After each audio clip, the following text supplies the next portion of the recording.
seemed to pause, as if the entire world needed a moment to process what had just happened. Damien Montgomery, her millionaire husband of 3 years, stood over her with his expensive suit slightly wrinkled from the force of his movement. His perfectly styled dark hair remained unmoved, his steel-gray eyes cold and calculating even in anger. At 37, he commanded boardrooms worth millions, but in this moment, he looked like nothing more than a man who had lost complete control. "You're being dramatic about everything since you got pregnant," he said, his voice low but carrying clearly through the small waiting area. "Missing meetings, changing plans, acting like you're made of glass. It's embarrassing." Victoria touched her reddening cheek, feeling the heat radiating from where his palm had connected. She was 29 years old, the daughter of Dr. Robert Hayes, who owned 3 regional hospitals, and she had never been struck by anyone in her entire life. The shock was almost greater than the pain. "Damien," she whispered, her voice barely audible. "I'm 8 months pregnant." The words hung in the air like an accusation. She had come to Dr. Sarah Mitchell's dental office for a routine cleaning, something her obstetrician had recommended to maintain good oral health during pregnancy. When Dr. Mitchell had suggested postponing the teeth whitening procedure Victoria had scheduled, explaining that the chemicals could potentially affect the baby, Victoria had agreed without hesitation. It seemed like the most natural thing in the world protecting her unborn child. But Damien had arrived 20 minutes late, storming in from what he'd described as a crucial board meeting for Montgomery Industries, his tech company that specialized in medical device software. He'd been furious about having to leave, about the inconvenience, about what he saw as Victoria's increasingly demanding medical schedule. "Every week it's something new," he had said, his voice rising as the other patients pretended not to listen. "Doctor appointments, dietary restrictions, complaints about morning sickness affecting your schedule. You've turned this pregnancy into a full-time career." When Victoria had calmly explained that Dr. Mitchell recommended waiting on the whitening, Damien had exploded. "You're making decisions about our image without consulting me. How is it going to look when my wife's teeth are stained at the Montgomery Industries charity gala next month?" That's when she had made the mistake of mentioning that her morning sickness had been particularly bad lately, making it difficult to maintain her usual routines. The admission had seemed to trigger something primal in him, something that viewed her pregnancy symptoms as a personal inconvenience rather than a natural biological process. And then his hand had moved faster than her mind could process. Now Dr. Sarah Mitchell emerged from her office, having heard the commotion. At 34, she was Victoria's age peer, a successful professional woman who had built her practice through careful attention to patient care. Her brown eyes took in the scene immediately, Victoria's shocked expression, the red mark blooming across her cheek, Damien's defensive posture, the uncomfortable silence of the other patients. "Mrs. Montgomery," Dr. Mitchell said, her voice steady and professional despite the obvious tension in her shoulders. "Would you please come into my office? I'd like to check that everything is okay with you and the baby." Damien stepped forward, his business instincts kicking in as he seemed to realize the magnitude of his public mistake. "That won't be necessary. We're leaving." "Actually," Dr. Mitchell said, her tone brooking no argument, "as Mrs. Montgomery's healthcare provider, I'm concerned about potential stress-related complications during her 3rd trimester. Physical trauma and emotional distress can trigger premature labor or other serious issues." Victoria found herself nodding, grateful for the doctor's intervention. She had been so focused on the humiliation of being slapped in public that she hadn't considered the medical implications. Her baby girl, due in just 4 weeks, seemed to respond to the tension by moving restlessly in her womb. "Victoria," Damien said, his voice now carrying a warning edge, "we're leaving. This is exactly the kind of dramatic overreaction I was talking about." But something in Dr. Mitchell's calm professionalism gave Victoria strength she didn't know she possessed. She stood slowly, her hand still protective over her belly, and looked directly at her husband. "I'm staying," she said quietly. "I need to make sure the baby is okay." For a moment, Damien's mask of control slipped entirely. His face flushed red, his jaw clenched, and Victoria saw something in his expression that made her unconsciously take a step backward. But they were in public, surrounded by witnesses, and even his volatile temper recognized the danger of escalating further. Fine, he said through gritted teeth. But this conversation isn't over. We'll discuss your behavior when you get home. He turned and strode out of the office, leaving behind only the lingering scent of his expensive cologne and the weight of his implied threats. The door's bells chimed mockingly cheerful as it closed behind him. Victoria sank back into the chair, suddenly feeling the full weight of her pregnancy and the shock of what had just occurred. Dr. Mitchell gently placed a hand on her shoulder. Mrs. Montgomery, I want to examine you and monitor the baby's heartbeat. Physical altercations during pregnancy can have serious consequences, and I'm also concerned about your blood pressure given the obvious stress you're experiencing. As they moved toward the examination room, Victoria caught sight of herself in the mirror behind the reception desk. Her shoulder-length blonde hair was disheveled, her green eyes wide with shock, and the red mark on her left cheek was darkening into what would clearly become a bruise. She looked like a victim, and the realization hit her with startling clarity. Dr. Mitchell, she said, pausing at the threshold of the examination room. Do you have security cameras in the waiting area? The dentist's expression grew serious. Yes, we do. For insurance and safety purposes. Why do you ask? Victoria touched her cheek again, wincing at the tenderness. I think I'm going to need evidence of what just happened. Behind them, the other patients had returned to their magazines and phones, but Victoria could feel their surreptitious glances. She wondered how many of them were already composing text messages to friends and family about what they had witnessed. In her social circle, gossip traveled faster than medical records, and the story of Damien Montgomery slapping his pregnant wife in a dental office would be dinner table conversation across the city by evening. As Dr. Mitchell began her examination, checking Victoria's blood pressure and monitoring the baby's heartbeat with practiced efficiency, Victoria found herself thinking about her father. Dr. Robert Hayes had built his medical empire through careful attention to reputation and relationships. He understood better than anyone how quickly a professional standing could be destroyed by personal scandals. More importantly, he understood how to protect his family. The baby's heartbeat came through the monitor strong and steady, a reassuring sound that seemed to ground Victoria in the present moment. Her daughter was okay.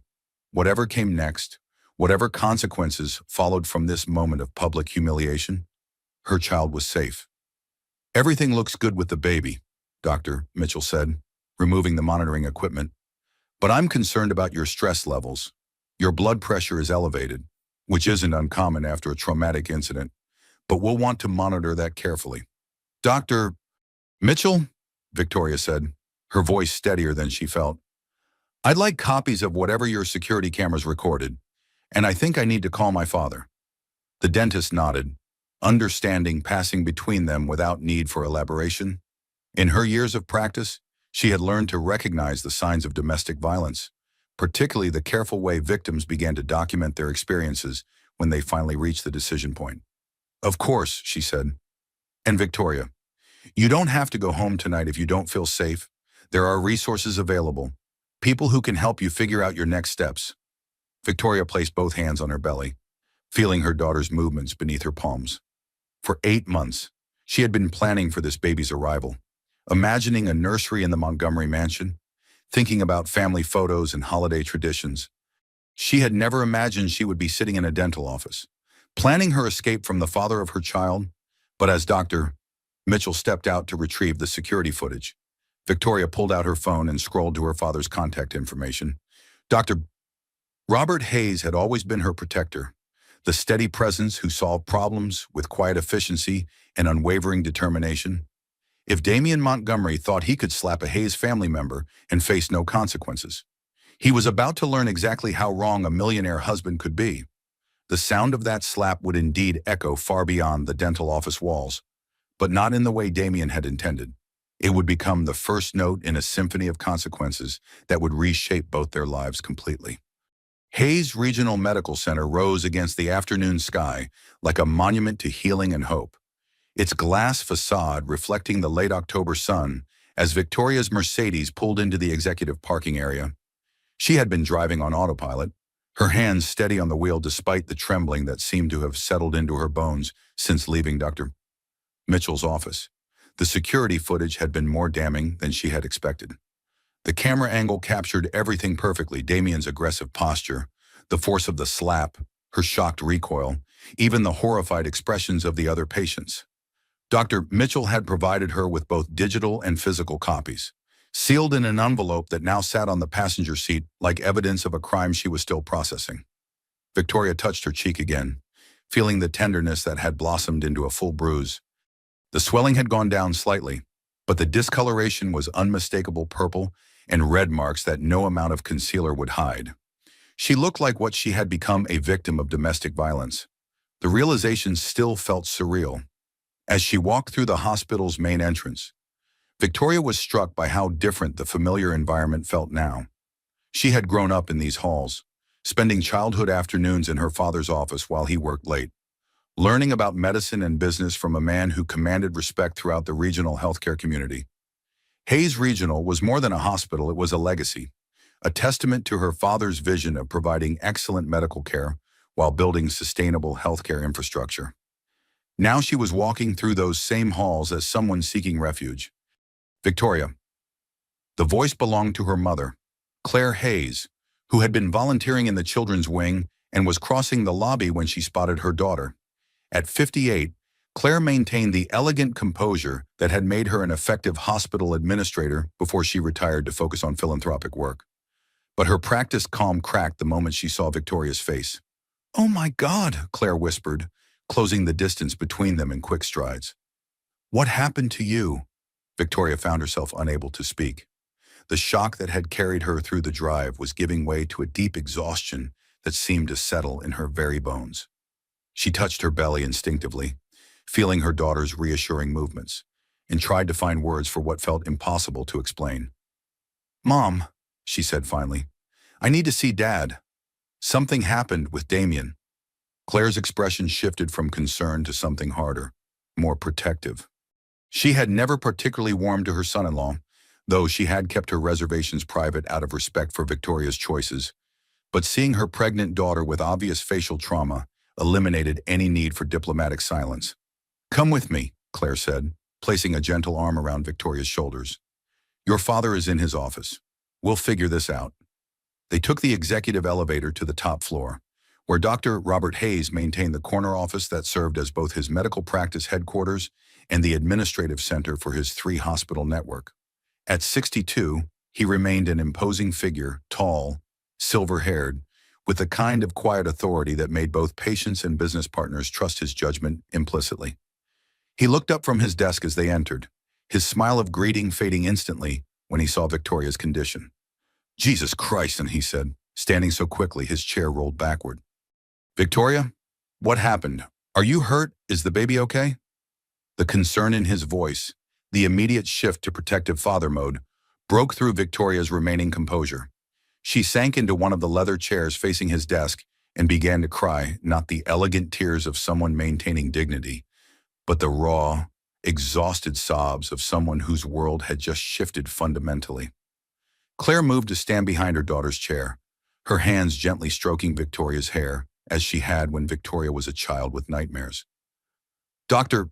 Hayes came around his desk, his medical training taking over as he knelt beside Victoria's chair to examine her injuries. "This is facial trauma," he said, his voice taking on the clinical tone he used when processing serious medical situations. "Someone struck you. Who did this?" "Victoria." "Damien," she managed between sobs. "At Dr. Mitchell's office, in front of everyone." The silence that followed was profound. Victoria could almost hear her parents processing this information, understanding the implications not just for her safety, but for the complex web of relationships that connected their family to their community. Dr. Hayes had built his medical empire through careful cultivation of professional relationships and unwavering commitment to reputation management. He understood that in their social and business circles, scandal could destroy decades of careful work in a matter of days. But as Victoria sat in his office with clear evidence of domestic violence, she could see that his paternal instincts were overriding his business calculations. "He hit you," Claire said, her voice flat with disbelief. "While you're 8 months pregnant, in public," Victoria nodded, reaching for the envelope containing the security footage. "Dr. Mitchell has it all on camera. The whole thing." Dr. Hayes accepted the envelope with the careful attention he gave to critical medical records. As he opened it and began reviewing the footage on his tablet, Victoria watched his expression change. His jaw tightened, his eyes grew cold, and she saw the transformation from concerned father to someone calculating the full scope of response required. "This is assault," he said finally. "Clear. Documented assault on a pregnant woman in a public setting." The office door opened, and Victoria's younger sister Jennifer entered, still wearing scrubs from her medical residency at the hospital. At 26, Jennifer shared Victoria's blonde hair and green eyes, but her personality was more direct, less concerned with social niceties than her older sister. "Dad, Mom texted that Victoria was here," and Jennifer stopped mid-sentence, taking in the scene. "Holy shit, what happened to your face?" "Language, Jennifer," Claire said automatically, but her heart wasn't in the correction. Jennifer approached with the confident stride of someone accustomed to medical emergencies. She examined Victoria's bruising with professional detachment, then checked her pulse and blood pressure using equipment from their father's office. "Your blood pressure is elevated," she said, her voice carrying the authority of her medical training despite her youth. "Have you been experiencing any cramping, bleeding, or unusual contractions since the incident?" "Some tension in my abdomen," Victoria admitted, "but the baby seems to be moving normally." Jennifer nodded, making notes on her phone. "Stress-induced hypertension during the third trimester can trigger premature labor. You need monitoring for the next 24 to 48 hours. As Jennifer continued her impromptu medical assessment, Dr. Hayes had been sitting quietly, the security footage still playing on his tablet. Victoria could see him watching it repeatedly, his expression growing more grim with each viewing. "Victoria," he said finally, "I want you to understand something. This isn't just about protecting you, though that's my primary concern. This is about consequences. Actions have consequences, especially when those actions involve members of my family." There was something in his tone that made Victoria look up sharply. She had heard this voice before. During the rare occasions when her father dealt with serious professional challenges, the voice of someone who wielded considerable power and was preparing to use it. "Dad, what are you thinking?" Dr. Hayes leaned back in his chair, his fingers steepled in the gesture Victoria remembered from childhood when he was solving complex problems. "Montgomery Industries does approximately $12 million in business annually with medical facilities," he said conversationally. "Much of that business comes through relationships Damien has built by leveraging his connection to our family. Healthcare facilities trust Montgomery's software solutions, partly because they trust the Hayes name by association." Victoria felt something cold settle in her stomach. "Daddy, what are you saying?" "I'm saying that trust is a fragile thing," he replied. "And men who assault pregnant women aren't the kind of business partners medical facilities should be working with." Claire had moved to stand behind her husband's desk, her expression unreadable. Victoria realized that her parents were communicating with the subtle signals of a couple who had built an empire together, who understood each other's thoughts without need for explicit discussion. "How many facilities are we talking about?" Claire asked. "Directly our 3 hospitals plus the 8 facilities where I serve on advisory boards," Dr. Hayes said. "Indirectly. The relationships extend through the Regional Medical Association, which represents 43 facilities across 4 states." Jennifer had finished her medical assessment and was now listening to their conversation with growing understanding. "You're going to destroy his business," she said, not as a question, but as a statement of fact. "I'm going to remove my family's implicit endorsement of his business practices," Dr. Hayes corrected. "The market will make its own decisions based on that information." Victoria's phone had been buzzing consistently with calls from Damien, but she had been letting them go to voicemail. Now, as the family discussion continued, she decided to listen to his messages. The first few were apologies, delivered in the tone he used when he wanted something contrite, but not truly remorseful, focused more on managing her reaction than acknowledging his behavior. "Victoria, baby, I'm sorry. I was stressed about the board meeting and I overreacted. Come home so we can talk about this privately." But as the messages continued and Victoria didn't respond, his tone began to shift. "You're embarrassing me by staying away. People are going to start asking questions. I know you're upset, but you need to think about our reputation." The final message made Victoria's blood run cold. "I know you're with your family, filling their heads with your version of what happened. But they need to understand that attacking me professionally would be a serious mistake. Montgomery Industries has contracts and relationships that extend far beyond your father's little medical network. Don't make this into something bigger than it needs to be. Victoria looked up to find her family watching her expectantly. He's threatening us, she said simply. He knows what you're thinking, and he's making threats. Dr. Hayes smiled, but there was nothing warm in the expression. It was the smile of someone who had been underestimated and was about to demonstrate exactly how costly that mistake could be. Jennifer, he said, please take your sister down to the executive suite. She'll be staying there tonight for monitoring. I want hourly blood pressure checks and fetal heart rate monitoring every 4 hours. Dad, that's not necessary, Victoria began. It's medically prudent, he interrupted, and it keeps you somewhere safe while I make some phone calls. As Jennifer helped Victoria to her feet, Claire moved to her husband's side. Robert, she said quietly, are you sure about this approach? Dr. Hayes was already reaching for his phone, scrolling through a contacts list that represented decades of carefully cultivated professional relationships. A man who slaps his pregnant wife in public isn't someone who should benefit from the trust and goodwill our family has spent 30 years building in the medical community, he said. Sometimes protecting family means making sure there are real consequences for inexcusable behavior. Victoria paused at the office door, looking back at her father. Daddy, what if this makes everything worse? He met her eyes with the steady confidence that had made him one of the most respected figures in regional healthcare. Sweetheart, some things are worse than scandal, and one of them is allowing a man who hurts pregnant women to believe his actions don't have consequences. As Victoria left with Jennifer, she could hear her father beginning to make his phone calls. His voice was calm, professional, but she knew that each conversation was placing another nail in the coffin of Damien's business empire. The sound of that slap was still echoing, but now it was echoing in boardrooms and hospital administrators' offices throughout the region. And Damien Montgomery was about to discover that attacking a member of the Hayes family came with a price tag he had never calculated. The next morning arrived gray and cold. October weather that matched Victoria's mood as she sat in her childhood bedroom at the Hayes family estate. The executive suite at the hospital had been comfortable, but after a night of medical monitoring that confirmed both she and the baby were stable, her mother had insisted she come home to rest properly. Home. The word felt strange now. This sprawling Tudor mansion on 20 acres outside the city had been her refuge growing up, but she hadn't lived here since marrying Damien 3 years ago. Now, at 29 and 8 months pregnant, she was back in her old room with its pale yellow walls and collection of medical textbooks from her nursing school days.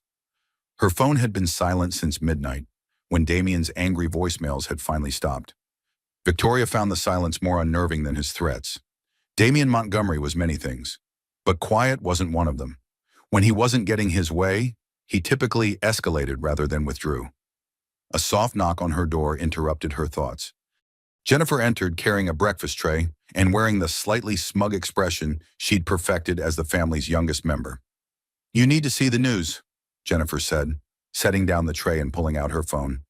Dad didn't waste any time. The local business journal's website featured a headline that made Victoria's breath catch. Major healthcare network terminates technology partnerships amid unspecified concerns. The article was carefully worded, mentioning only that Hayes Regional Medical Center and affiliated facilities had ended their contracts with Montgomery Industries, effective immediately due to concerns about alignment with organizational values. No mention of domestic violence.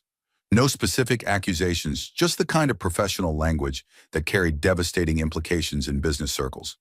How many contracts had Victoria asked, though she suspected she didn't want to know the answer? $12 million annually, Jennifer said, settling into the reading chair by the window. But that's just the beginning. Dad spent 4 hours on the phone last night. He called in 30 years of professional relationships. Victoria's phone buzzed with a text from Dr. Mitchell. Saw the news? Security footage safe in my office whenever you need it. Thinking of you today. Another buzz. This one from Amanda Brooks, the family's longtime attorney. Robert filled me in.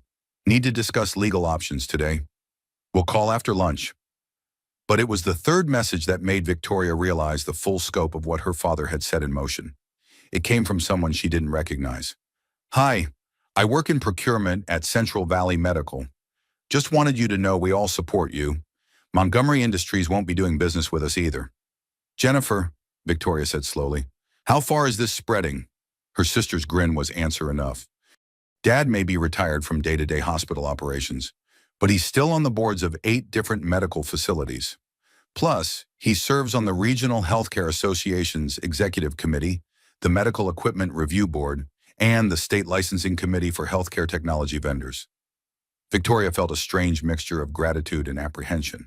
Her father's protection was absolute, but she was beginning to understand that she had been married to a man whose entire business empire was built on connections he had cultivated through her family name. I need to go home, she said suddenly, to the Montgomery house. I need to get some things, and I need to see what Damien's reaction is going to be. Jennifer's expression grew serious. Victoria, is that safe after what happened yesterday? I can't hide here forever, Victoria replied, though the thought of facing Damien made her stomach clench. And I need to understand what I'm dealing with. This is going to get worse before it gets better.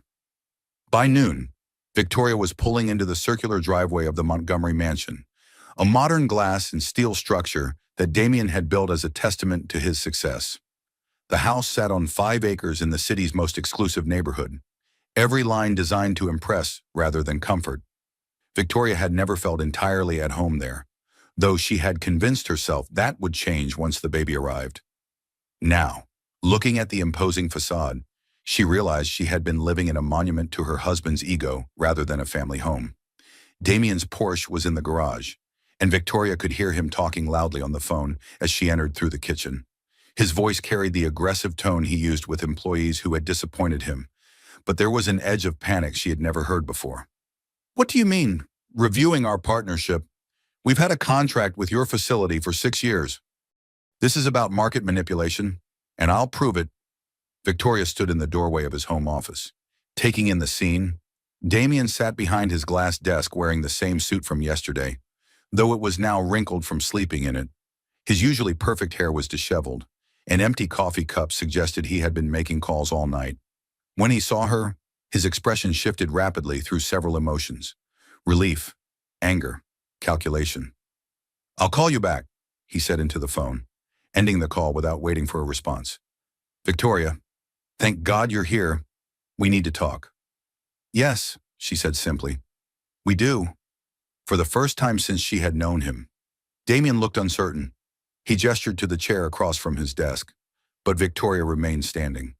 Something about her posture seemed to make him nervous. Look, he began. Yesterday was a mistake. I was stressed about the Henderson Industries presentation, and I took it out on you. That was wrong, and I apologize. Victoria waited, saying nothing. In their marriage, she had learned that Damien's apologies were typically followed by explanations of why his behavior was actually her fault. She was curious to see how he would frame slapping his pregnant wife as her responsibility. But Victoria, your father's reaction is completely disproportionate. He's destroying business relationships over what was essentially a private marital disagreement. That's not justice, that's vindictive market manipulation. A private marital disagreement, Victoria repeated slowly. Is that what you call hitting me in public? I barely touched you, Damien said, his voice rising. And you're acting like I gave you a black eye. The drama is exactly what I was talking about. You're turning everything into a crisis. Victoria pulled out her phone and showed him the photo Jennifer had taken of her bruised face that morning. The discoloration had actually worsened overnight, creating a stark purple mark across her left cheek. Damien looked at the photo, and for a moment, she saw something that might have been genuine shock cross his features, but it was quickly replaced by defensive anger. Fine, he said. I hit you harder than I intended, but that doesn't justify your father's response. Do you have any idea what he's done to me? Tell me, Victoria said. Damien stood and began pacing, his nervous energy filling the room. 12 million in contracts, canceled overnight, but that's just the beginning. Montgomery Industries' primary investor is Meridian Capital, and guess who sits on their healthcare investment committee? Your father. This morning I got a call that they're reassessing their position based on reputational concerns. Victoria felt something cold settle in her chest. She had known her father was powerful, but she was beginning to understand that his influence extended far beyond what she had realized. 3 more medical facilities called this morning to cancel contracts, Damien continued. Not just Hayes affiliates competitors, who should have no reason to care about our personal business, but somehow they all got the message that Montgomery Industries represents a reputational risk. He stopped pacing and faced her directly. Your father isn't just punishing me, Victoria. He's trying to destroy me completely, over one moment of lost temper. One moment, Victoria repeated. Damien, do you understand that you assaulted me while I was 8 months pregnant, in front of witnesses? I understand that you're using that moment to justify ruining my life, he shot back. And I understand that your family is using their medical connections to engage in illegal market manipulation. Victoria's phone buzzed with another message, this one from a number she didn't recognize. Montgomery Industries just lost the St. Mary's contract too. Word travels fast in healthcare. Stay strong. She showed the message to Damien, watching his face pale as he read it. How many people know? She asked. It doesn't matter how many people know, he said, but his voice had lost its confidence. What matters is that your father is abusing his position to conduct a personal vendetta. I can fight this legally. With what money? The question came out harder than Victoria had intended, but she realized she genuinely wanted to know. If you lose your medical sector contracts, what's left of Montgomery Industries? The silence that followed answered her question more completely than words could have. Everything I've built's connected to the medical field, Damien said finally. Healthcare technology, medical software solutions, equipment procurement systems. It's a specialized market that requires trust and long-term relationships. Relationships you built by leveraging your marriage to me, Victoria said, understanding dawning. By leveraging the Hayes name and my father's reputation. Damien's expression grew defensive. That's how business works. Victoria, people do business with people they trust, and your family's reputation opened doors for me. But I earned those contracts through good work and competitive pricing. And now those same relationships are closing those doors? Because your father is using his influence unethically. Victoria looked around the office, taking in the expensive furniture, the awards on the walls, the photographs of Damien with various medical executives. She realized that many of those executives were people she had known her entire life, people who had watched her grow up, who had been guests at her wedding. Damien, she said quietly, these people aren't just business contacts to my family. They're friends. They're people who have known me since I was a child, and now they know that the man I married slaps me in public while I'm pregnant. So you're going to destroy me over one mistake. I'm not destroying anything, Victoria replied. I'm just not protecting you from the consequences of your actions anymore. Her phone rang. The caller ID showed Amanda Brooks. I have to take this, Victoria said. Victoria, I'm glad you called back, Amanda said. We need to meet today. There are several legal issues we need to discuss, and some of them are time-sensitive, given your due date. What kind of legal issues? Domestic violence charges, restraining orders, custody considerations, and divorce proceedings if you decide to go that route. But first, I want to discuss asset protection. If Damien's business collapses, there could be attempts to claim marital assets or blame you for his financial losses.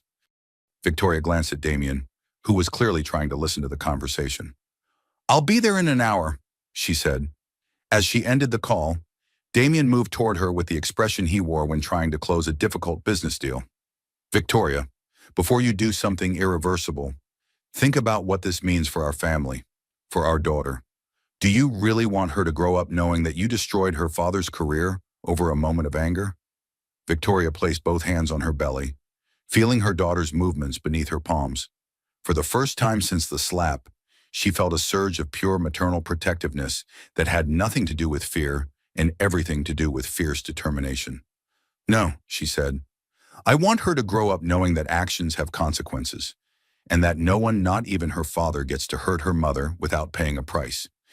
As Victoria left the Montgomery mansion, she could hear Damien making another phone call, his voice carrying the desperate edge of someone watching his world collapse in real time. But for the first time in 24 hours, Victoria felt something other than fear and shock. She felt powerful. Her father hadn't just protected her, he had shown her that she had never been as vulnerable as she had believed. The Hayes name carried weight, and now she was remembering how to use it. Amanda Brooks had been the Hayes family attorney for 15 years, long enough to handle everything from medical malpractice defense to real estate acquisitions to Jennifer's college disciplinary hearing after a particularly memorable sorority incident. But as Victoria sat in the leather chair across from Amanda's mahogany desk, both women understood they were entering uncharted territory. "I want to be completely clear about our options," Amanda said, opening a legal pad covered with notes from her morning research. "We can pursue criminal charges for assault, file for a restraining order, initiate divorce proceedings, or all of the above. But each choice has implications, especially given your husband's apparent intention to fight this publicly." Victoria shifted uncomfortably, her 8-month pregnant frame making every position awkward. Through Amanda's office windows, she could see downtown traffic moving in its usual patterns, people going about their normal Tuesday routines while her entire life shifted fundamentally. "Before we discuss legal strategy," Amanda continued, "I need you to see something. It's already affecting our options." She turned her laptop screen toward Victoria, revealing a social media video with a caption that made Victoria's stomach drop. "Millionaire slaps pregnant wife at dentist, caught on camera." The video was Dr.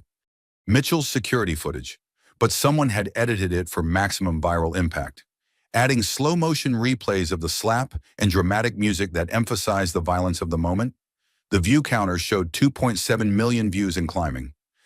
"How did this get online?"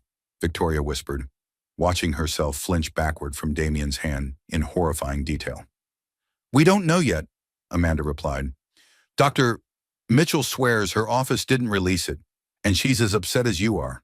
Someone recorded it from the original footage, possibly someone who saw it on a phone or computer screen." Victoria scrolled through the comments below the video, seeing hundreds of reactions ranging from supportive to horrified to angrily analytical. Strangers were dissecting her marriage, her family, and her choices with the casual cruelty of internet culture. "This changes everything," she said. "Yes, it does. Your husband can't claim this was a private matter anymore. But it also means you're going to face intense public scrutiny, especially given your family's prominence in the medical community." As if summoned by their conversation, Victoria's phone began buzzing with calls from numbers she didn't recognize. "Reporters," Amanda explained, "who had identified her from the video and were seeking comment." "Don't answer any of them," Amanda warned. "Let me handle media inquiries for now." But even as they spoke, Victoria could see notifications piling up on her phone, text messages from friends, missed calls from acquaintances, and social media alerts showing that people were tagging her in shares of the video. "What about Damien's business?" Victoria asked. "Is he right that my father's actions could be seen as market manipulation?" Amanda's expression grew more serious. "That's where things get legally complex. Your father has the right to choose his business partners, and domestic violence is certainly grounds for ending professional relationships. But if Damien can prove deliberate coordination to destroy his business beyond what reasonable people would consider appropriate consequences." She trailed off, but Victoria understood the implication. "He could sue us. He could try, but he'd have to prove that your father's actions were legally unjustified. And that's a difficult case to make when there's video evidence of domestic violence." Victoria's phone buzzed with a call from her sister Jennifer. Amanda nodded for her to answer. "Victoria, are you seeing the news?" Jennifer's voice was tight with concern. "It's everywhere. The hospital is getting calls from reporters wanting comments about Dad's business decisions." "What's Dad saying?" "Nothing officially, but he's not backing down. He just got off a call with 3 more medical facilities that are terminating Montgomery Industries contracts. The medical community is circling the wagons around us." After ending the call, Victoria found herself staring at Amanda's law school diplomas on the wall, thinking about the life she had planned just 48 hours ago. She had been Mrs. Damien Montgomery, wife of a successful millionaire, preparing for the birth of their first child. Now she was a viral video star, the face of domestic violence, and potentially the cause of her husband's financial ruin. "Amanda," she said slowly, "I need to understand something. Is this my fault?" The attorney's expression softened. Victoria, you didn't make your husband hit you. You didn't force him to choose violence over conversation. And you certainly didn't ask to become a public symbol of anything. Hey, but my father's response. Your father's response is what happens when a man with considerable professional influence decides to protect his family. Damien built his business on relationships with the medical community. Those relationships were always contingent on trust and reputation. He destroyed that trust the moment he decided to assault you in public. Victoria's phone buzzed again. This time the caller ID showed Damien. Should I answer it?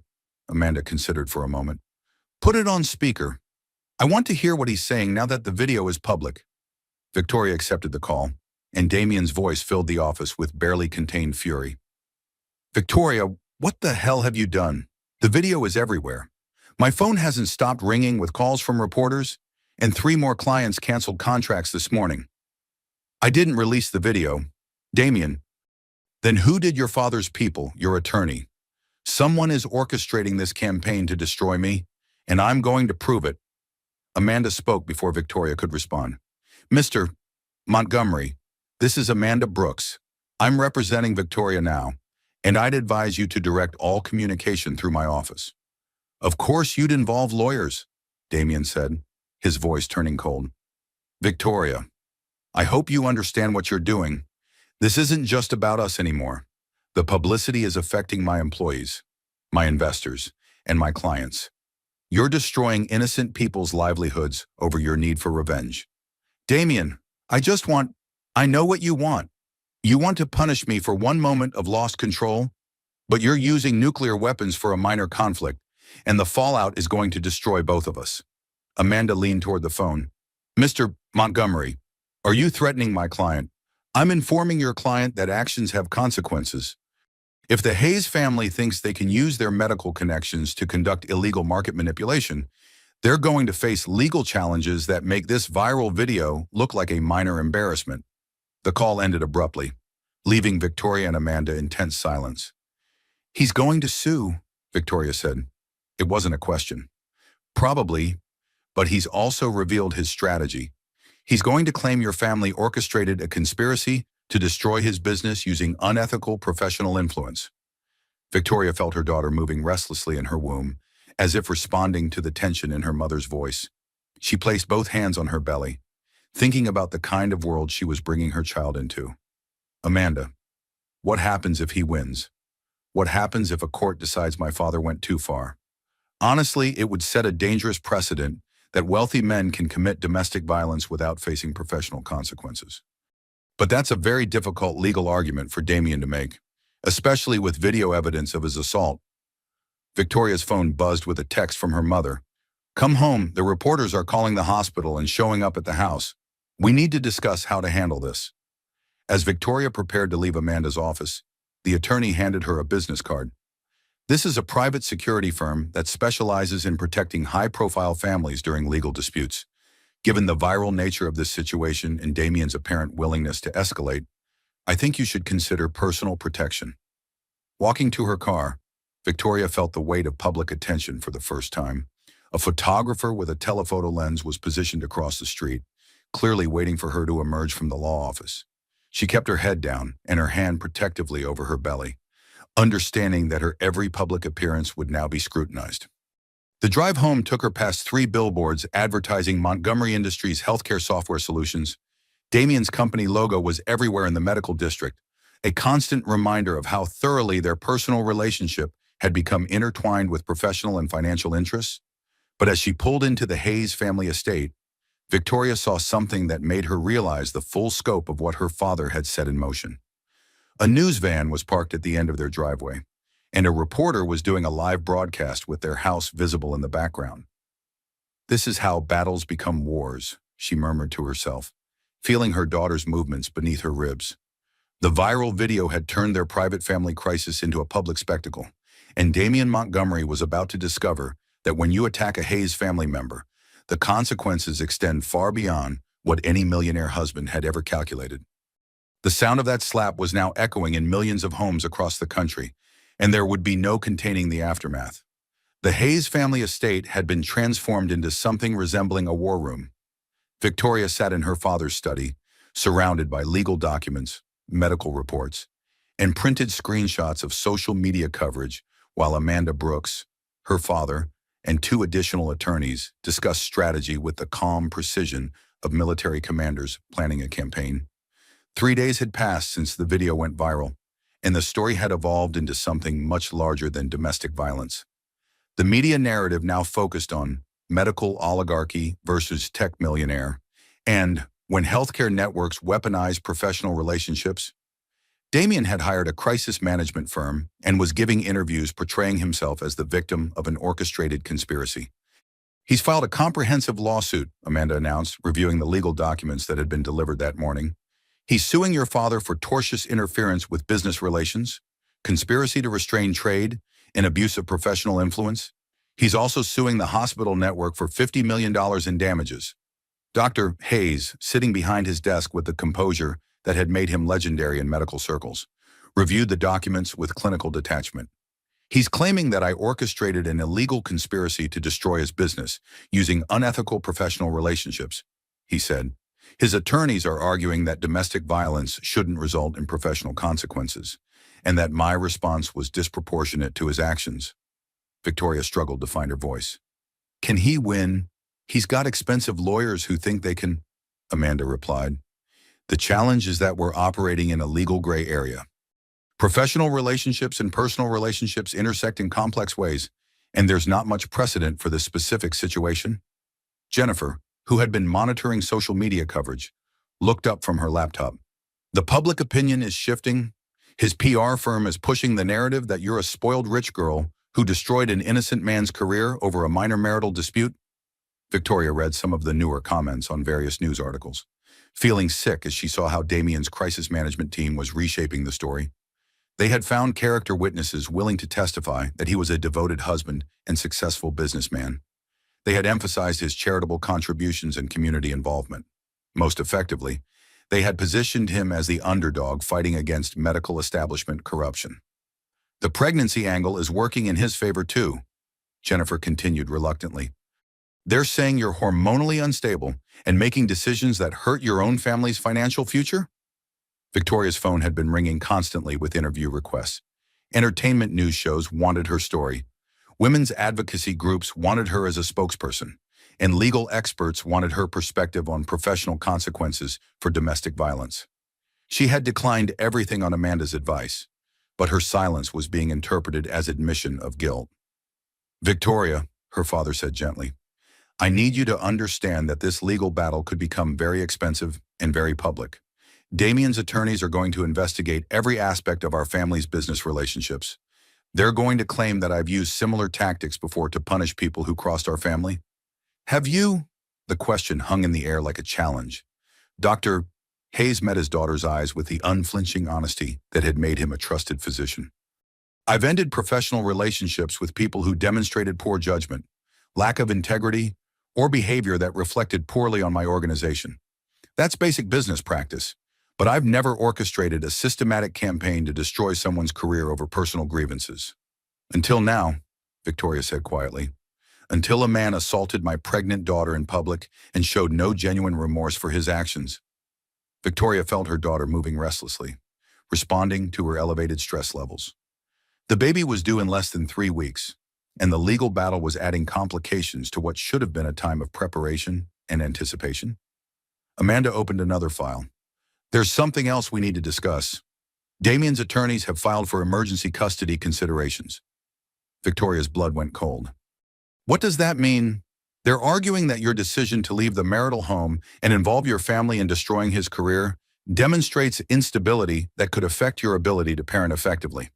They want court-supervised visitation rights established before the baby is born. He wants to control our daughter before she's even born, Victoria said, the words coming out harder than she intended. It's a common tactic in high-conflict divorces involving wealthy families, Amanda explained. They're trying to establish paternal rights early and create legal leverage for future custody disputes. Dr. Hayes stood and moved to the window, looking out at the reporters who had maintained a constant vigil at the end of their driveway. This has become bigger than protecting Victoria, he said. This is about whether wealthy men can commit domestic violence and then use the legal system to punish their victims for seeking consequences. As if summoned by their conversation, Victoria's phone buzzed with a call from an unknown number. Amanda nodded for her to answer on speaker. Mrs. Montgomery, this is Sarah Chen from Good Morning America. We'd like to offer you an exclusive interview opportunity to tell your side of the story. We understand you've been silent, but with the custody filing, many people are wondering about your perspective. Victoria looked around the room at her family and legal team. I'm not ready to do interviews, she said. I understand, but the narrative is being shaped without your voice. Mr. Montgomery has been very effective at presenting himself as the wrong party. Your silence is being interpreted as inability to defend your family's actions. After ending the call, Victoria realized that their strategy of legal silence was backfiring in the court of public opinion. Damien's crisis management team was winning the media battle while they focused on the legal battle. I think I need to speak publicly, she said. Amanda's expression grew concerned. That could complicate our legal position. Anything you say can be used in the custody proceedings. But my silence is being used against me too. Jennifer looked up from her laptop again. There's more bad news. Montgomery Industries' stock price has recovered slightly because investors think he might win the lawsuit and collect damages from our family. Victoria felt the walls closing in around her.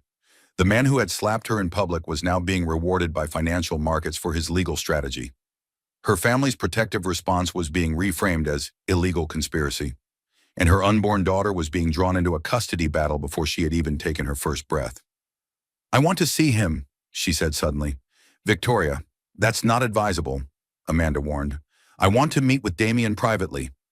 I want to understand what he really wants and whether there's any possibility of resolving this without destroying both our families.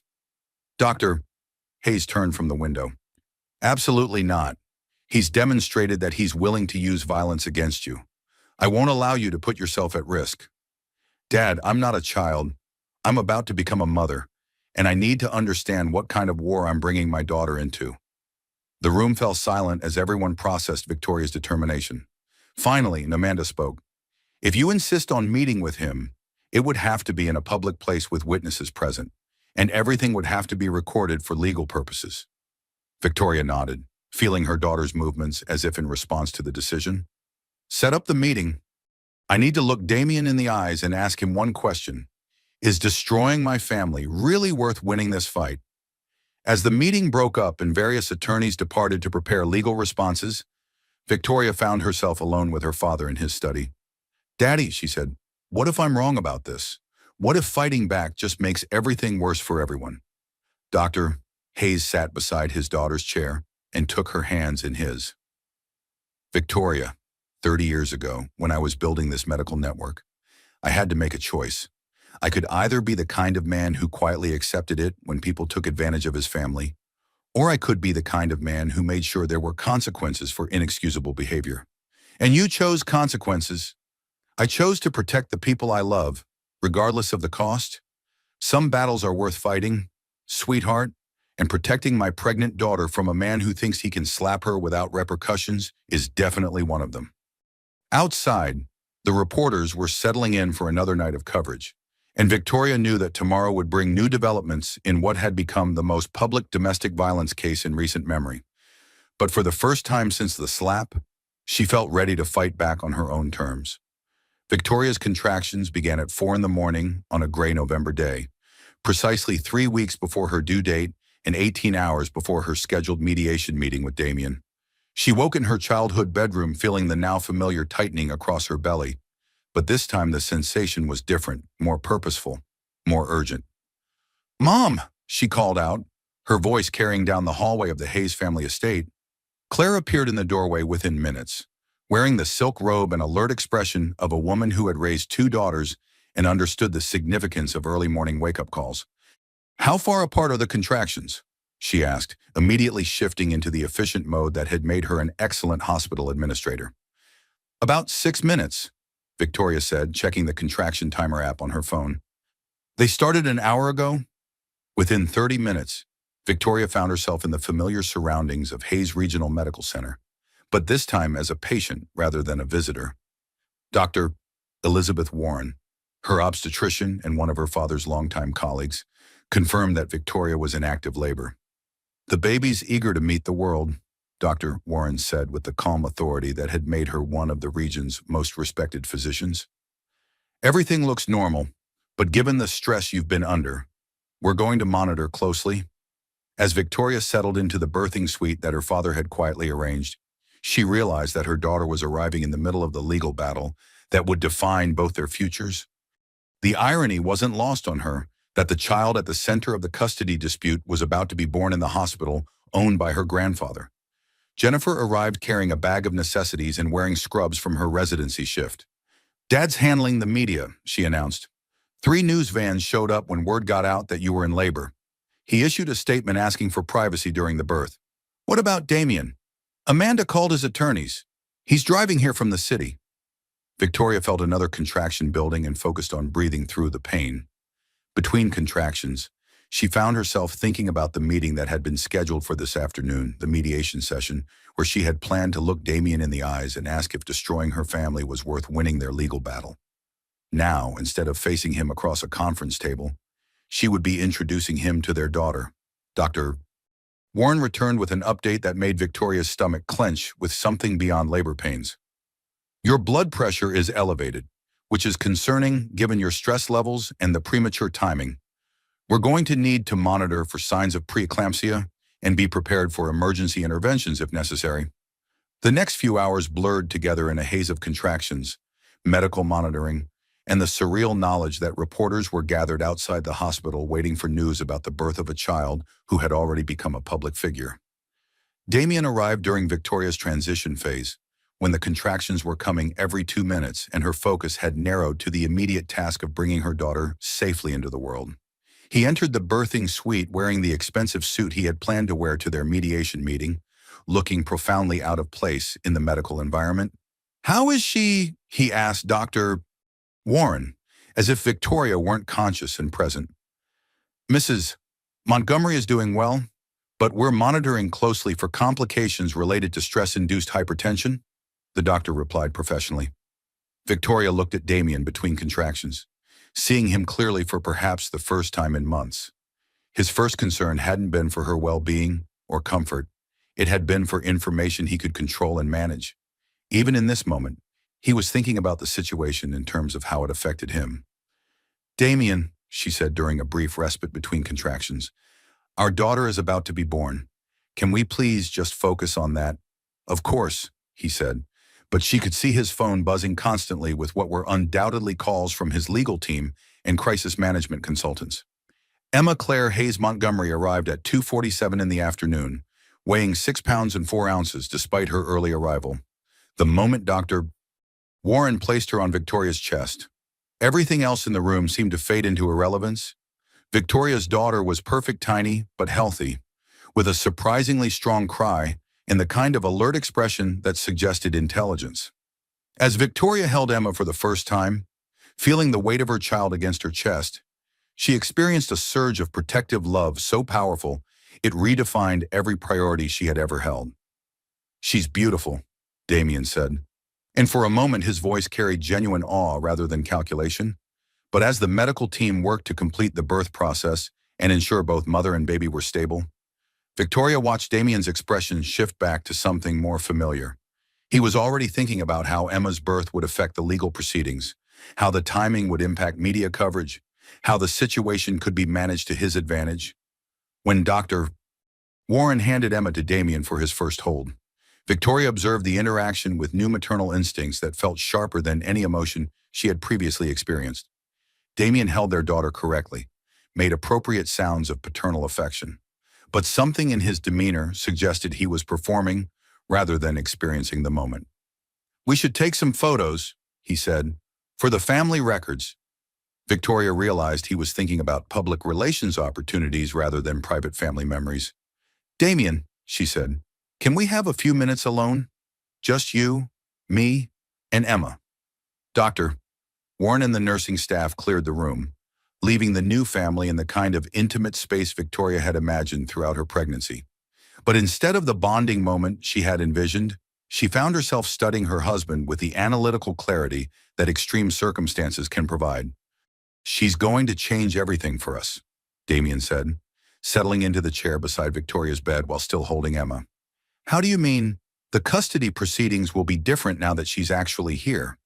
The judge will want to establish visitation schedules and support arrangements, and the public perception will shift. It's harder to demonize a devoted father holding his newborn daughter. Victoria felt something cold settle in her chest as she realized Damien was already strategizing about how to use Emma in their legal battle. Damien, look at her, she said softly. Really look at our daughter. He glanced down at Emma, who was sleeping peacefully in his arms. What do you want me to say, Victoria? She's beautiful.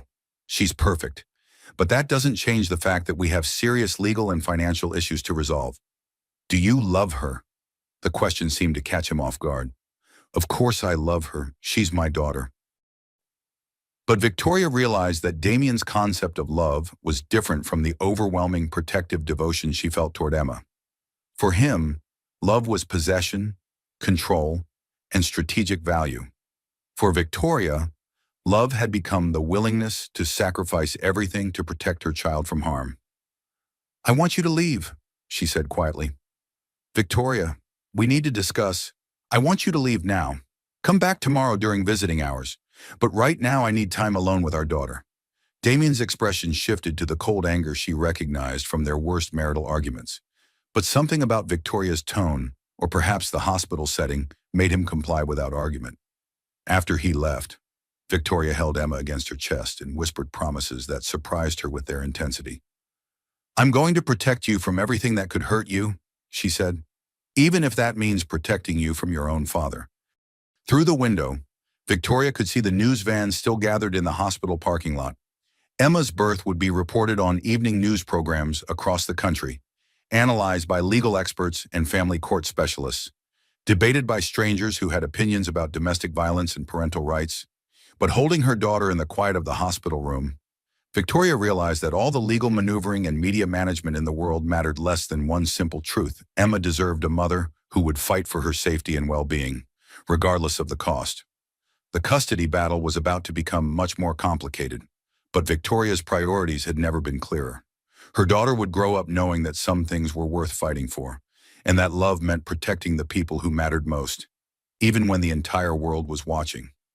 2 weeks after Emma's birth, Victoria discovered that motherhood during a highly publicized legal battle required skills no parenting book had covered.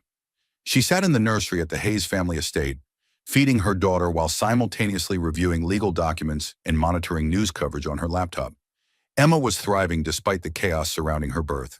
At 2 weeks old, she had already gained weight and was sleeping in the healthy patterns that suggested a resilient constitution inherited from both sides of her family. Victoria found that caring for her daughter provided a welcome focus amid the legal storm, but it also intensified her protective instincts to dangerous levels. Damien's daily visits to the estate were supervised affairs, conducted in the formal living room with either Victoria's parents or Jennifer present. He held Emma correctly, spoke to her in appropriate tones, and took dozens of photographs that Victoria suspected were being analyzed by his legal team for courtroom presentation value. But it was during his third visit that Victoria realized how far Damien was willing to escalate their conflict. I've hired a private investigation firm, he announced casually while Emma slept in his arms. They're conducting a comprehensive review of your family's business practices. Victoria looked up from the legal brief she had been reading. What kind of review? The kind that examines whether your father has used similar tactics before to destroy people who crossed your family.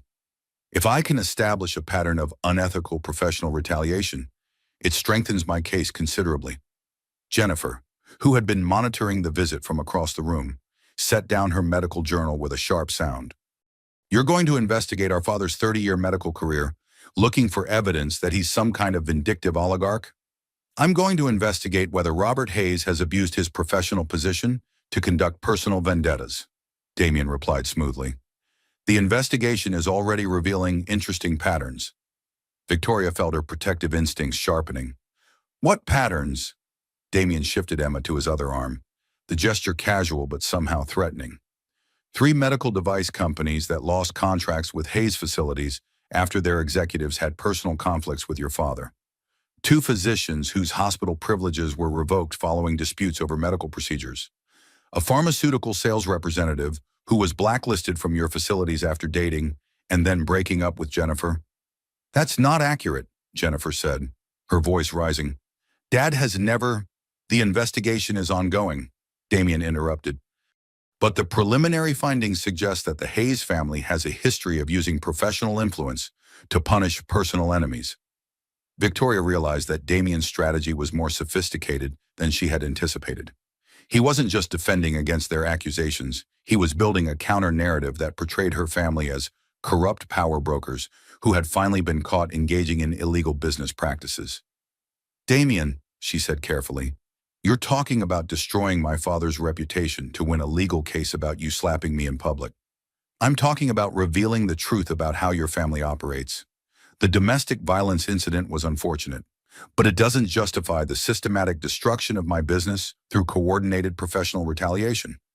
After Damien left with Emma sleeping peacefully despite the tension surrounding her, Victoria called an emergency family meeting. Dr. Hayes listened to her report with the grim expression he wore when processing serious medical complications. He's not wrong about some of those incidents, her father admitted. I did terminate professional relationships with people who demonstrated poor judgment or questionable ethics. But I never orchestrated campaigns to destroy careers. The pharmaceutical sales representative Jennifer dated Dr. Hayes looked uncomfortable. He was pressuring her for inside information about hospital purchasing decisions. When she refused, he became aggressive and started showing up at the hospital uninvited. I had him removed from our approved vendor list for professional boundary violations. But it could look like personal retaliation, Victoria said. If presented without context, yes. Damien's investigators are probably finding legitimate business decisions and reframing them as personal vendettas. Jennifer was pacing the study with the nervous energy she displayed during medical emergencies. This is getting out of hand, she said. He's going to spend 6 figures investigating our family to avoid taking responsibility for hitting his pregnant wife. Victoria's phone buzzed with a call from Amanda Brooks. We have a problem, Amanda announced without preamble. Damien's legal team has filed a motion requesting that Emma's custody arrangement be formalized immediately. They're claiming that your family's pattern of vindictive retaliation creates an unstable environment for child rearing. What does that mean practically? It means they want court-ordered visitation schedules and they want Emma to spend designated time at Damien's residence, even though she's only 2 weeks old. Victoria felt something primal and protective surge through her system. He wants to take Emma away from me while I'm still breastfeeding. They're arguing that supervised visitation at your family's estate isn't sufficient to establish his parental rights. They want independent visitation that can't be influenced by your family's controlling behavior. That evening, Victoria was feeding Emma when her phone rang with a call from an unknown number. Against her better judgment, she answered. Mrs. Montgomery, this is Rebecca Torres from Channel 7 News.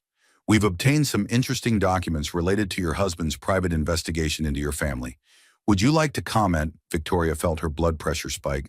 What kind of documents? Internal emails from Hayes Regional Medical Center discussing the termination of various professional relationships. Some of them reference your father's personal feelings about individuals who crossed the Hayes family. Victoria realized that Damien's private investigators had somehow gained access to her father's confidential business communications. I have no comment, she said, ending the call. But within an hour, the leaked emails were being discussed on social media and analyzed by legal experts on cable news programs. The narrative was shifting again, with commentators debating whether Dr. Hayes was a protective father or a vindictive oligarch who had finally been exposed. The most damaging email had been sent 3 years earlier, when Dr. Hayes had terminated a consulting contract with a medical device company whose CEO had made inappropriate advances toward Claire at a charity event. The Hayes family expects professional behavior from all business associates. The email read, companies that cannot ensure their executives maintain appropriate boundaries will find their relationships with our facilities terminated. Taken out of context, the email sounded like evidence of systematic retaliation rather than reasonable professional standards. Victoria called Amanda back immediately. How did they get access to Dad's private emails? We don't know yet, but we're investigating. If they obtained confidential business communications through illegal means, we can challenge their admissibility in court. But the damage is already done in the media? Yes, your husband is playing a very sophisticated game. He's simultaneously defending against domestic violence charges and building a case that your family are the real villains in this situation. As Victoria sat in the nursery that night, feeding Emma and monitoring the ongoing news coverage, she realized that Damien had successfully reframed their entire conflict. The story was no longer about a millionaire husband who slapped his pregnant wife. It was about a powerful medical family that destroyed innocent businesses through illegal professional retaliation. Emma slept peacefully against Victoria's chest, unaware that her first weeks of life were being shaped by a legal battle that had escalated far beyond anything Victoria had imagined possible. But holding her daughter in the quiet hours before dawn, Victoria felt her resolve hardening into something unbreakable. Damien could hire investigators, leak emails, and manipulate media coverage.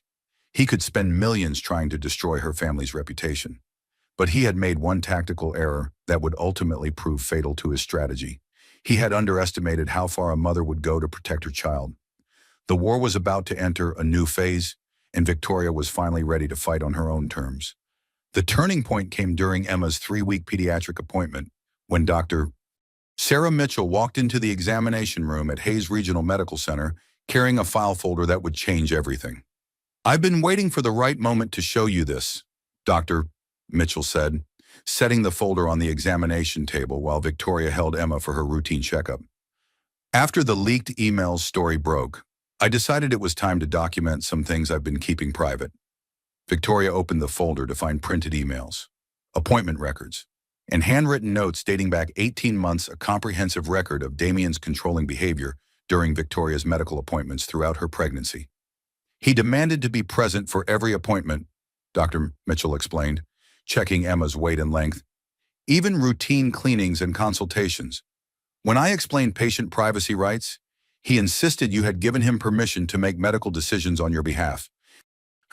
Victoria read through the documentation, seeing her pregnancy reframed through the lens of coercive control rather than spousal involvement. "I documented every interaction because his behavior was so unusual," Dr. Mitchell continued. "Most supportive spouses attend major appointments and ultrasounds. Damien wanted to control every aspect of your medical care, including preventive treatments I recommended." The records showed a pattern. Victoria had been too close to recognize Damien questioning medical recommendations, demanding explanations for routine procedures, and insisting that all communication go through him rather than directly to Victoria. "Dr. Mitchell, why didn't you say something at the time?" "Because you seemed comfortable with his involvement, and I couldn't prove he was being coercive rather than protective. But the dental office incident provided context that made his earlier behavior clearly abusive." Emma gurgled contentedly as Dr. Mitchell completed her examination, declaring her perfectly healthy and developing ahead of schedule despite her early arrival. "There's something else," Dr. Mitchell said. "I've been in contact with other healthcare providers who treated you during your marriage. We've been sharing information, and the pattern is consistent across multiple medical settings." Victoria's phone buzzed with a call from Amanda Brooks. "You need to get to my office immediately," Amanda said. "We have developments that are going to change everything." An hour later, Victoria sat in Amanda's conference room facing a group she never expected to see: 6 healthcare professionals who had treated her during her marriage, all carrying documentation of Damien's controlling behavior. Dr. Elizabeth Warren, her obstetrician, spoke first. "I've been practicing obstetrics for 20 years, and I've learned to recognize signs of domestic abuse. Your husband's behavior during pregnancy appointments was textbook coercive control." She opened her files, revealing appointment records that documented Damien's presence at every visit, his insistence on making decisions about Victoria's care, and his angry reactions when medical recommendations conflicted with his preferences. "He demanded I explain why you needed additional iron supplements, questioned my recommendations for reducing work stress, and insisted that morning sickness was psychological drama that I shouldn't encourage." Dr. Patricia Williams, Victoria's primary care physician, had similar documentation. "He accompanied you to appointments for routine physicals and demanded explanations for preventive care recommendations.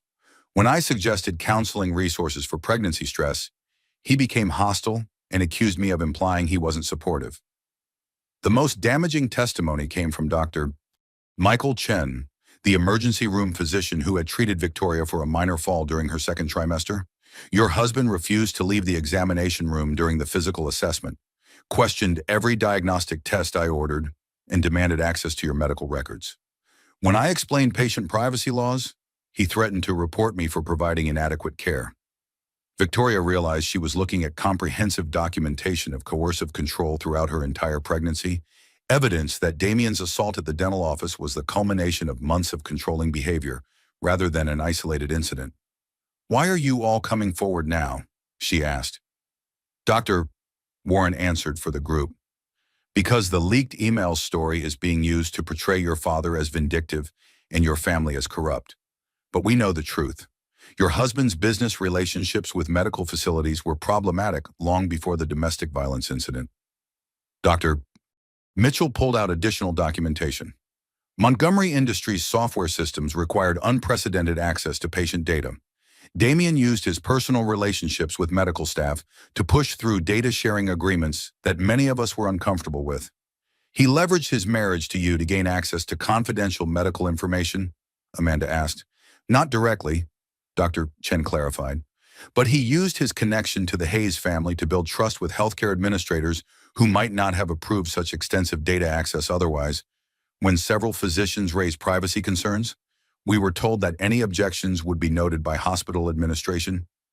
Victoria felt sick as she realized the full scope of how Damien had exploited her family connections. "He was using my name to pressure doctors into uncomfortable situations. The pattern became clear when we started comparing notes," Dr. Warren continued. "Montgomery Industries had unusually favorable contracts with medical facilities, often involving data access provisions that other technology companies couldn't negotiate." Amanda was taking detailed notes. "This is exactly what we need to counter his conspiracy allegations. You're saying he built his business success by leveraging his marriage to Victoria and exploiting the Hayes family reputation?" Dr. Mitchell nodded. "And when physicians raised concerns about his business practices, those concerns were dismissed because of his family connections? We were essentially told that questioning Montgomery Industries meant questioning the Hayes family's judgment?" Victoria looked around the room at these accomplished medical professionals who had been silenced by her husband's manipulation of her family's reputation. "I'm so sorry," she said. "I had no idea he was using our marriage to pressure you." "You were his victim too," Dr. Warren replied gently. "Coercive control works by isolating victims from their support systems and making them complicit in their own manipulation. You couldn't have recognized what was happening because you were living inside it." Amanda's expression had shifted to something Victoria recognized as predatory satisfaction. "This changes our entire legal strategy. Instead of defending against conspiracy allegations, we're going to demonstrate that Damien systematically exploited professional relationships through his marriage to Victoria. The medical community isn't rallying around the Hayes family out of loyalty. They're protecting themselves from someone who abused their trust for years." Dr. Chen opened his laptop and pulled up additional records. "There's more. Montgomery Industries' patient data analytics showed unusual patterns that several of us reported to hospital administration. When we requested audits of his data usage, those requests were denied because of his family connection to hospital ownership." Victoria realized that Damien hadn't just been controlling her medical care, he had been using their marriage to gain unprecedented access to patient information that he could analyze for business advantage. He was essentially conducting unauthorized medical research using patient data from facilities that trusted him because he was married to me, she said. "That's a federal HIPAA violation if we can prove it," Amanda noted. Dr. Williams pulled out printed emails from hospital administrators. "These communications show hospital executives dismissing our concerns about Montgomery Industries' data practices, specifically because they didn't want to create problems for Dr. Hayes' son-in-law." Victoria's phone buzzed with a text from her father. "Where are you? Damien is here demanding to see Emma and claiming you violated visitation agreements." "I have to go," Victoria said, gathering the documentation. "But I want all of you to know that your courage in speaking out means everything to me and Emma." As Victoria drove back to the family estate, she realized that the medical community's testimony would completely reshape the legal battle. Damien's strategy of portraying her family as vindictive oligarchs would collapse when faced with evidence that he had systematically exploited professional relationships for years. But more importantly, she finally understood the full scope of her husband's manipulation. The controlling behavior during her pregnancy, the professional exploitation of her family connections, and the violent escalation at the dental office were all part of the same pattern, a man who viewed relationships as tools for control and personal advancement. When Victoria arrived home, she found Damien pacing in the formal living room while her parents maintained careful distance, and Jennifer documented his behavior on her phone. "There you are," he said, his voice carrying the aggressive edge she had learned to fear. "We had an agreement about visitation schedules, and you've been gone for 3 hours without notification." "I was meeting with my attorney," Victoria replied, holding Emma protectively against her chest. "About what? More strategies to destroy my reputation, more coordination with your father's medical conspirators." Victoria looked at her husband with new clarity, seeing him through the lens of the medical professional's testimony. "Actually," she said, "I was learning about HIPAA violations and data privacy laws. Would you like to discuss your Montgomery Industries patient analytics program?" For the first time since their legal battle began, Victoria saw genuine fear cross Damien's expression. "I don't know what you're talking about." "I think you do. And I think you know that unauthorized access to patient data for business purposes carries federal criminal penalties." The room fell silent except for Emma's soft breathing. Victoria realized that she had finally found the leverage that would end Damien's war against her family. "We're going to need to renegotiate our arrangement," she said quietly. "All of it." 6 months after Emma's birth, Victoria stood in the kitchen of her own apartment, a bright 2-bedroom space near the hospital that felt like the first home she had ever chosen for herself. Emma babbled happily from her high chair, reaching for pieces of banana while Victoria reviewed the final settlement documents that would officially end the most publicized domestic violence case in recent memory. The transformation had been swift once the medical community's testimony became public. Dr. Mitchell's documentation of coercive control, combined with evidence of HIPAA violations and systematic exploitation of professional relationships, had collapsed Damien's legal strategy completely. The federal investigation into Montgomery Industries' patient data practices had revealed violations that carried criminal penalties and civil liability in the millions. Rather than face prosecution and financial ruin, Damien had agreed to a comprehensive settlement that included supervised visitation rights, mandatory domestic violence counseling, and liquidation of his business assets to pay legal fees and regulatory fines. Amanda Brooks arrived carrying coffee and the satisfied expression of an attorney who had achieved total victory for her client. "The final papers are ready for your signature," she announced, spreading documents across Victoria's dining table. "Once you sign these, the divorce is final, the custody arrangement is legally binding, and you'll have full financial independence." Victoria had been awarded the Montgomery mansion, which she had immediately sold, using the proceeds to establish financial security for Emma's future. The divorce settlement included spousal support calculated on Damien's peak earning years before his business collapse, ensuring Victoria could focus on motherhood without financial pressure. "What about his visitation rights?" Victoria asked, signing her name with the steady confidence she had developed over months of legal battles. "Supervised visits twice weekly at the Family Mediation Center. He's completed 8 weeks of domestic violence counseling, but the court maintains supervision requirements given the documented pattern of controlling behavior." Emma dropped her banana and clapped her hands, as if celebrating her mother's newfound freedom. At 6 months old, she was a healthy, happy baby who had never known anything but love and protection from her extended family. Jennifer arrived carrying flowers and wearing scrubs from her hospital shift. "I bring news from the medical community," she announced dramatically. "Montgomery Industries officially ceased operations yesterday. The building has been sold, the equipment auctioned, and Damien's tech career is officially over." "What's he doing now?" "Working as a mid-level IT consultant for a small firm in another state. The federal conviction makes him unemployable in healthcare technology, and the domestic violence findings follow him in background checks." Victoria felt a complex mixture of satisfaction and sadness. She had never wanted to destroy Damien's career, but she had learned that consequences were sometimes the only language controlling personalities understood. Dr. Hayes arrived carrying his newest grandchild with the expertise of someone who had raised 2 daughters and was now perfecting his grandfather skills. "Emma's getting so big," he said, settling into Victoria's living room with the baby. "And so smart.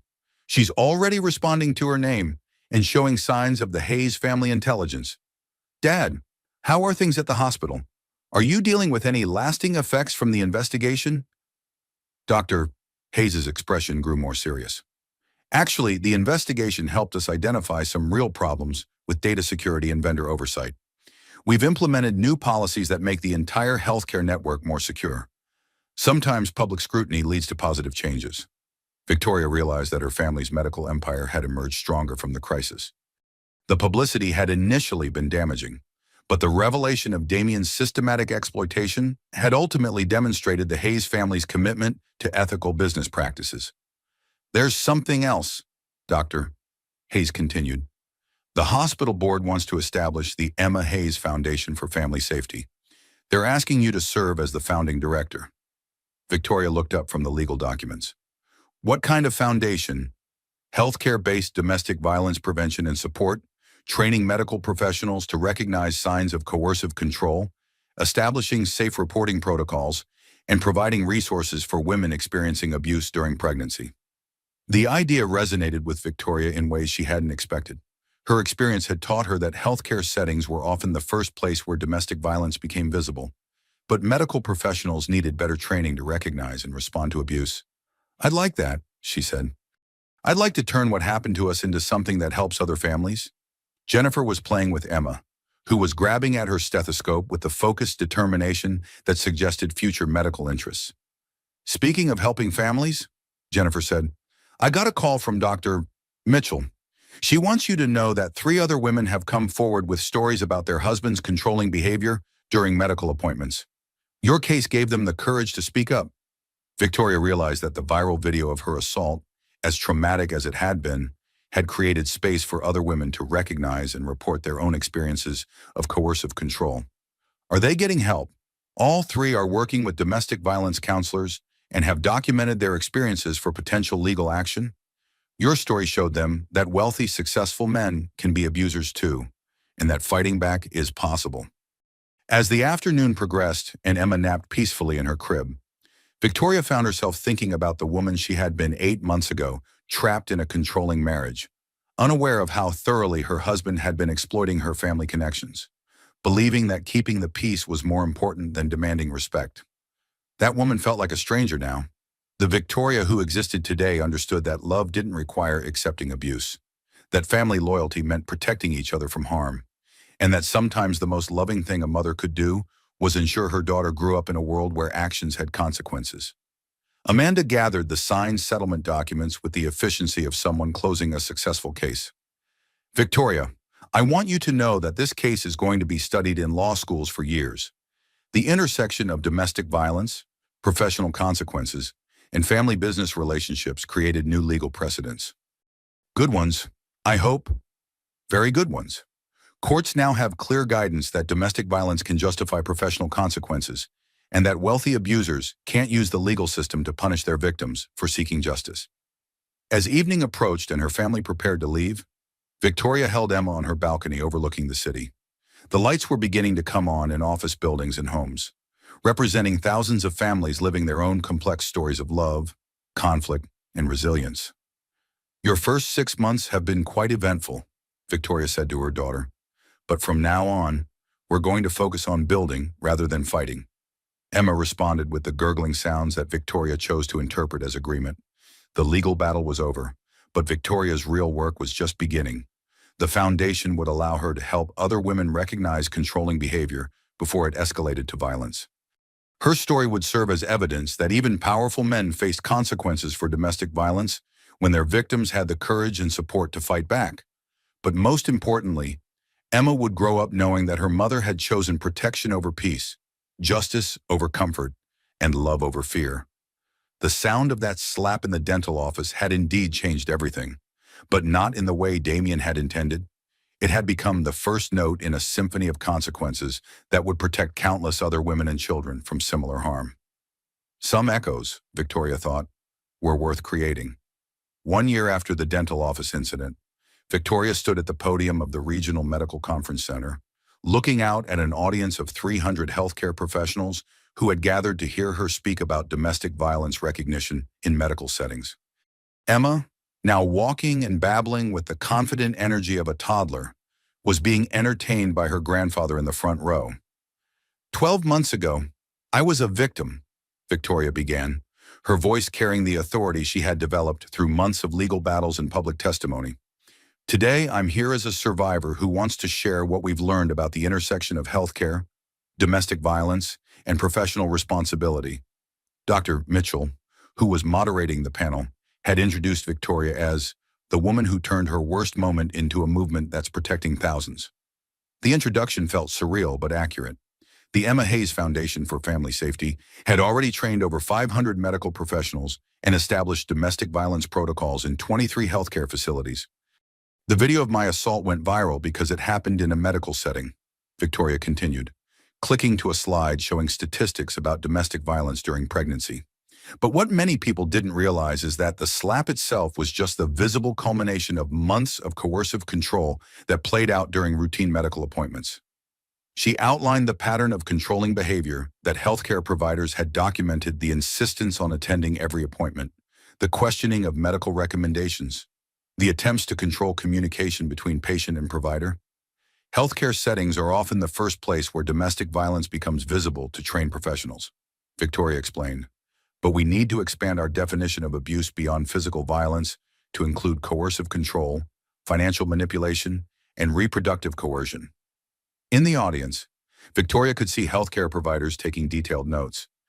The Foundation's training program had become a model for medical facilities nationwide, teaching healthcare workers to recognize subtle signs of abuse and respond with appropriate resources and documentation. Dr.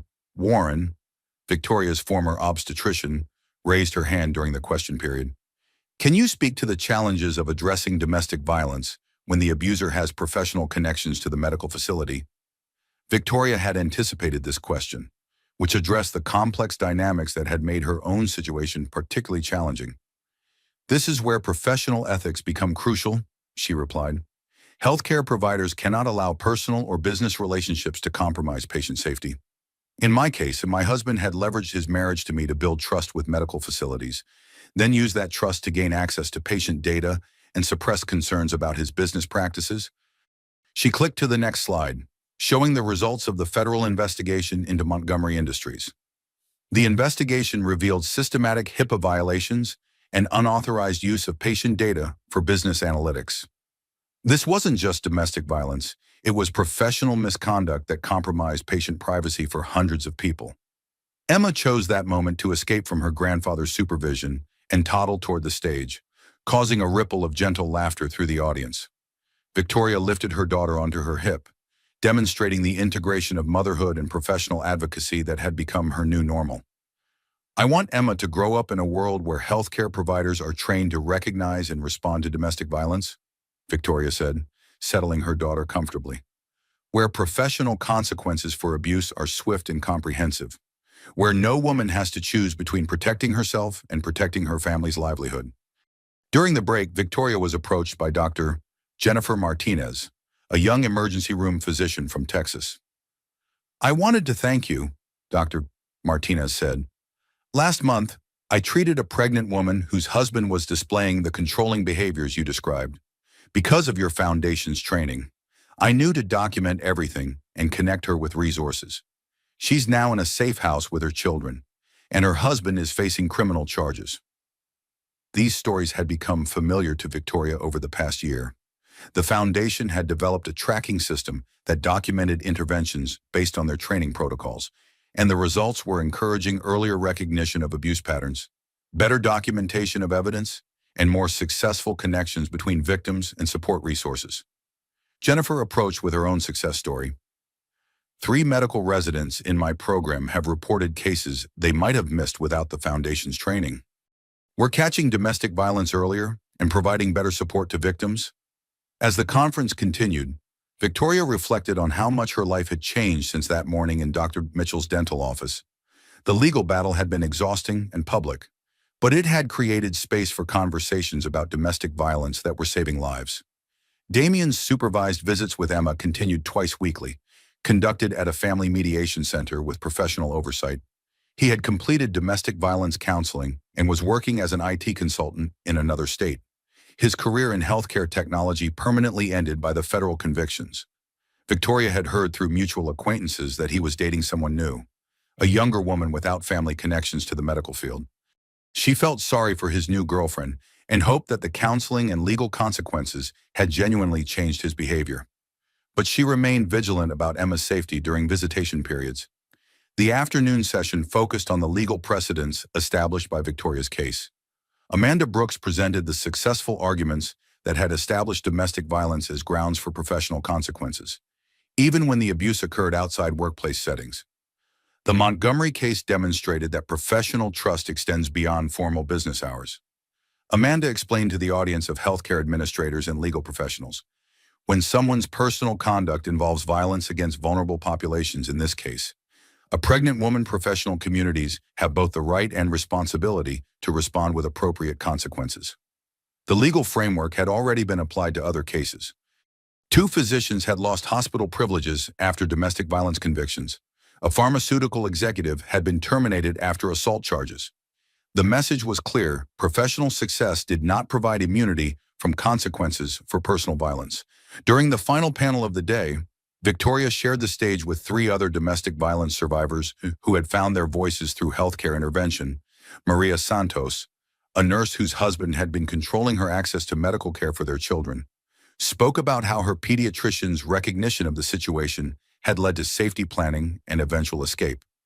Dr. Lisa Park, a physician whose partner had been using financial control to limit her professional opportunities, discussed how colleague intervention had helped her recognize economic abuse. Rachel Thompson, whose pregnancy had been threatened by her boyfriend's reproductive coercion, explained how obstetric care providers had helped her access contraception and support services.